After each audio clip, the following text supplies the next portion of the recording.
আসসালামু আলাইকুম দর্শক, আমন্ত্রণ জানাচ্ছি এজি ক্রিয়েটার্স চ্যানেলের আমাদের রান্না অনুষ্ঠানে। আপনাদের সাথে আছি আমি শারমিন খান অধরা। এই অনুষ্ঠানে আমরা বাংলাদেশের বিভিন্ন অঞ্চলের আঞ্চলিক খাবারের রান্না এবং বিদেশি খাবারগুলোকে কিভাবে দেশি পদ্ধতিতে অল্প সময়ে রান্না করা যায় তা দেখাবো।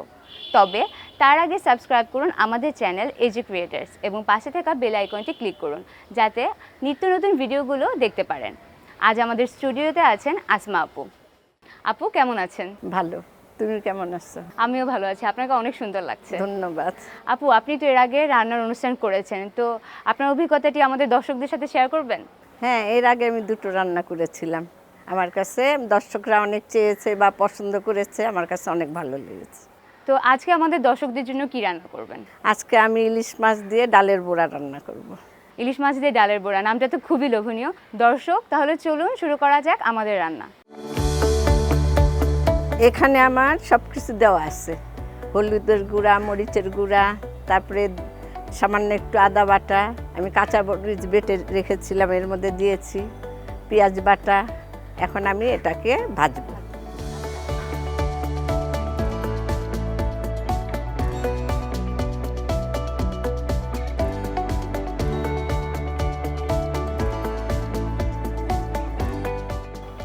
দর্শক, সময় বাঁচানোর জন্য আমরা ডালগুলোকে আগে বেটে রেখে দিয়েছিলাম।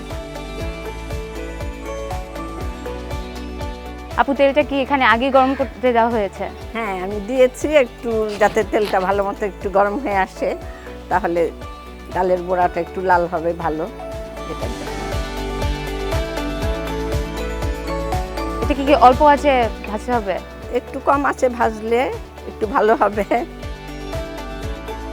বড়াগুলো তো অনেক লাল হয়ে গেছে, মানে কতক্ষণ অন্তর অন্তর উল্টাতে হবে? এই যে এখন এটা উল্টিয়ে দিলাম, এরপরে আবার মনে করো ওই পিঠটাটা হবে, হওয়ার পরে আবার একটু নেড়ে নামায় ফেলবো। আপু, এখন তো লাল হয়ে আসছে, এখন তুলে ফেলবো না?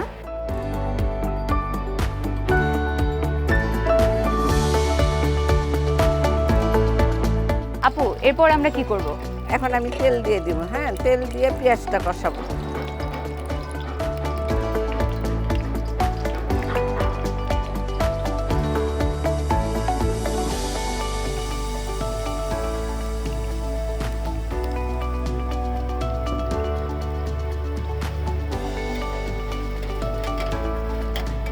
পেঁয়াজটা একটু লাল হবে, বাদামি কালার হলে এরপরে আমি মশলাগুলো দিব।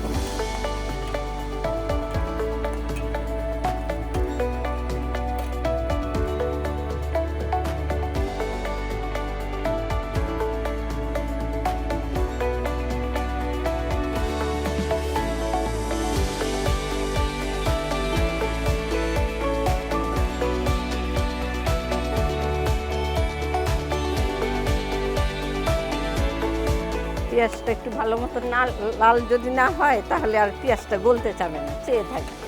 এটার জন্য পেঁয়াজটা একটু লাল করতে হবে। হ্যাঁ, এখন আমি সামান্য একটু পানি দিচ্ছি, দিয়ে মশলাগুলো দিব। হ্যাঁ হ্যাঁ, এই যে পানি দিলাম সামান্য। এরপর আপু কি দিব? এই যে এখন মরিচের গুঁড়া দিব। কয় টেবিল চামচ? মানে যে যেমন ঝাল খায় তেমন, আমি 1.5 চামচ দিব, যাতে একটু ঝাল ঝাল হয়। হ্যাঁ, এরপরে হলুদ। হ্যাঁ, হলুদটা কম দিব, হলুদটা 1.5 চামচ।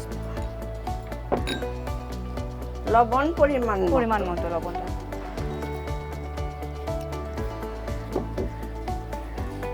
এটা কষিয়ে নিতে হবে। হ্যাঁ, এটা একটু যখন তেলের মধ্যে আসবে লাল হয়ে, তখন আমি দুটো কাঁচামরিচ ছেড়ে দিই।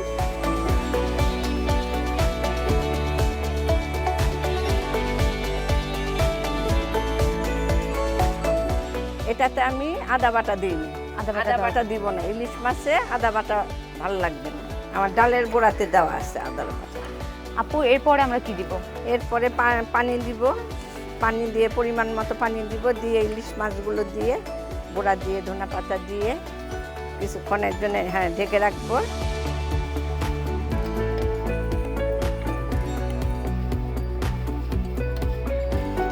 এখন কি আমরা পানি দিয়ে মাছগুলো দিয়ে দেবো? হ্যাঁ, পেঁয়াজগুলো অত ভাঙবে না, পেঁয়াজগুলো একটু আস্তে আস্তে থাকবে। হ্যাঁ, দেখতে সুন্দর লাগে। একটু সুন্দর লাগে।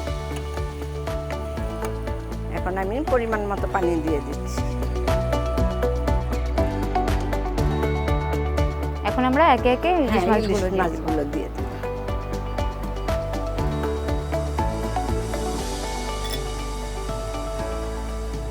তারপরে আমি ডালের বড়াগুলো উপর দিয়ে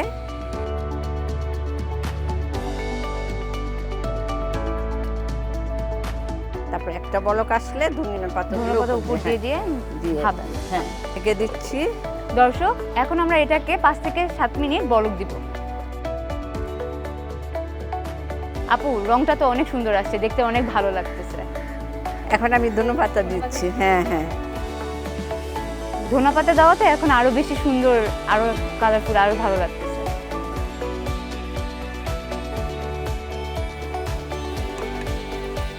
এখন আবার আমরা ঢেকে দিব না? হ্যাঁ একটু ঢেকে দেই, ধনিয়া পাতাটা একটু হোক।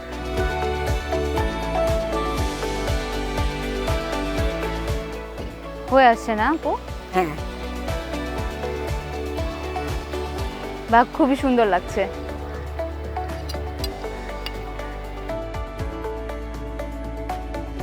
ঝোলটা একটু উপর দিয়ে করে দিলে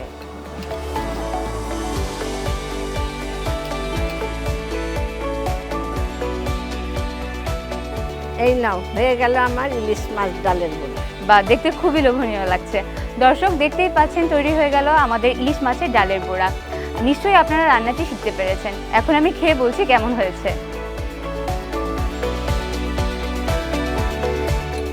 বা আপু সত্যি খুব মজা হয়েছে। ধন্যবাদ আপু আমাকেও দর্শকদের এত সুন্দর রান্না শেখানোর জন্য। তোমাকেও ধন্যবাদ আর দর্শকদেরকেও ধন্যবাদ। দর্শক এতক্ষণ আপনারা দেখলেন আমাদের রান্না অনুষ্ঠান। আজকের রান্নাটি ভালো লেগে থাকলে ভিডিওটিতে লাইক ও শেয়ার করুন এবং রান্নার সাথে সম্পর্কিত বিভিন্ন মতামত নিচে কমেন্ট বক্সে জানাতে পারেন। আপনারা যদি আমাদের অনুষ্ঠানে অংশ নিতে আগ্রহী থাকেন তবে আপনার নাম, ঠিকানা, ফোন নাম্বার এবং রান্নার বিবরণটি আমাদেরকে মেইল অথবা ফেসবুক পেজে ইনবক্স করতে পারেন। নিচে ডিসক্রিপশন বক্সে মেইল অ্যাড্রেস ও ফেসবুক লিঙ্কটি দেওয়া আছে। অনুষ্ঠানের সকল ভিডিও দেখতে সাবস্ক্রাইব করুন আমাদের চ্যানেল এজে ক্রিয়েটার্স এবং পাশে থাকা বেল আইকনটি ক্লিক করতে ভুলবেন না। আমি শারমিন খান অধরা আজ এখানেই বিদায় নিচ্ছি। সামনে দেখা হবে আবার নতুন কোনো রান্না নিয়ে আমাদের রান্না অনুষ্ঠানে। ধন্যবাদ।